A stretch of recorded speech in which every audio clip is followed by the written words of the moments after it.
ওই মানলি ভাইরা শোনো এই করুণ এক ঘটনা বুখারী শরীফে আছে লেখা এই সাহাবারি বর্ণনা এই সাহাবারি বর্ণনা ও সাহাবার কথাটা বুখারীতে আছে।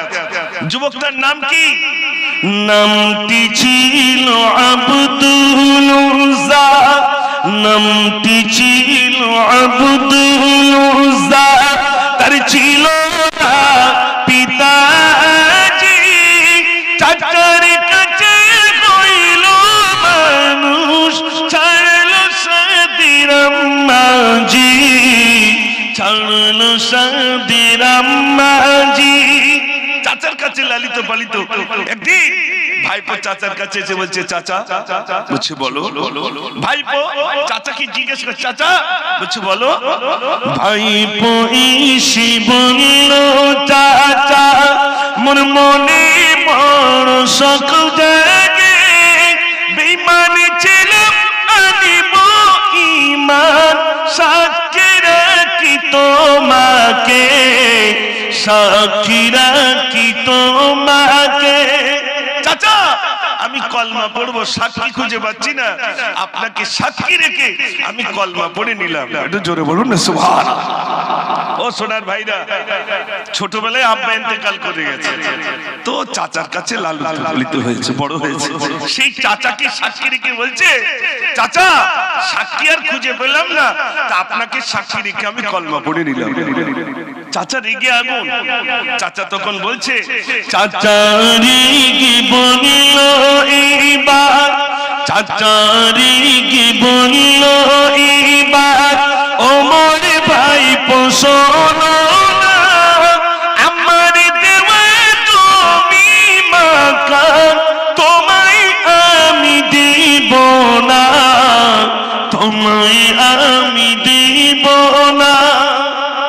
চাচা বলছে, আমার জমি জায়গা ঘর বাড়ি যা দিয়েছিলাম সব কেড়ে নেবো।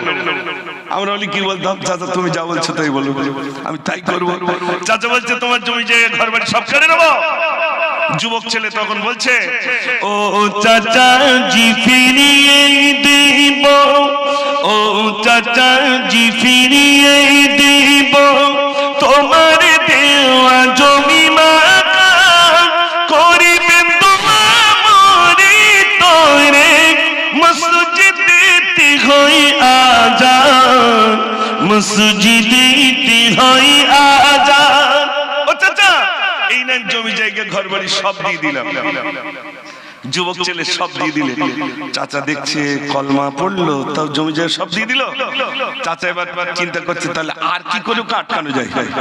চাচা এবার বলছে, চাচা বলে ভাই শোনো, মোর কাছে দিলে সব জমা, তাকে দেখি তোমার পরনে আমার দেওয়া পায়জামা, আমার দেওয়া পায়জামা।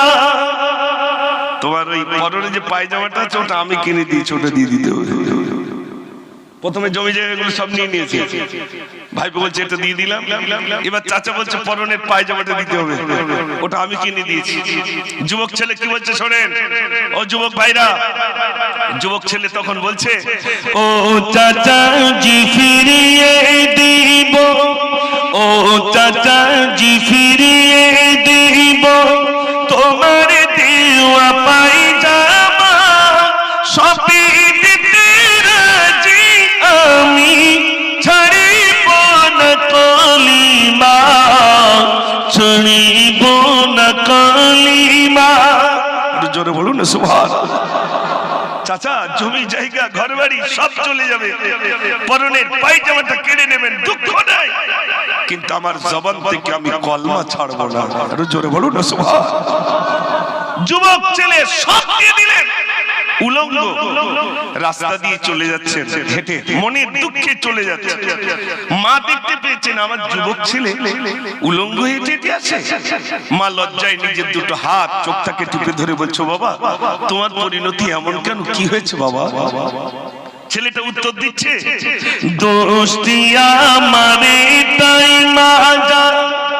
ছেলের দোষটা শোনে, দোস্তিয়া মারে তাই মা জান, কলমা আমি পড়েছি, তারি বলে তুমি জমা, সবই আমি হারিয়েছি, সবই আমি হারিয়েছি। ও মা, দোষ আমার এতটুকু, কলমা পড়েছি বলে জমি জায়গা ঘর বাড়ি সব কেড়ে নিয়েছে, পরনের পায়জামাটা পর্যন্ত খুলে নিয়েছে। মা বলছে তুমি কি চাও? ছেলে বলছে মা কিচ্ছু চাই না, মা কিচ্ছু চাই না, এক টুকরা কম্বল দেন, ওই কম্বলটা পরে বিশ্ব নবীর দরবারে চলে যাব। জোরে বলুন না সুবহানাল্লাহ। কিচ্ছু চাই না মা, কিচ্ছু চাই না। যুবক ছেলে পরনের পায়জামা সবকিছু দিয়ে দিয়ে মায়ের দেওয়া একটা কম্বল দু টুকরা করলেন, ছেঁড়া কম্বল দু টুকরা করে, এক টুকরা পরনে আর এক টুকরা গায়ে, হাঁটতে হাঁটতে মক্কা থেকে মদিনা শরীফ চলে গেলেন। ভাইরা আমার, আমি আলোচনা করব, শোনেন।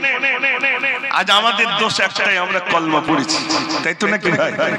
আপনারা বলুন, কলমাওয়ালা মুসলমানের উপরে বিভিন্ন ভাবে আঘাত আনার জন্য আমাদেরকে বলা হচ্ছে লুঙ্গি পরা, আমাদেরকে বিভিন্ন ভাবে ক্রিটিসাইজ করা হচ্ছে মুসলমানের উপরে। মনে রাখবেন, মুসলমানকে মেরে শেষ করা যায়নি, যাবে না। একটা টিউ যেমন পানিতে ডুবিয়ে রাখা অসম্ভব, মুসলমানকে মেরে ফেলাও তারপরটা বলে অসম্ভব, পারবে না।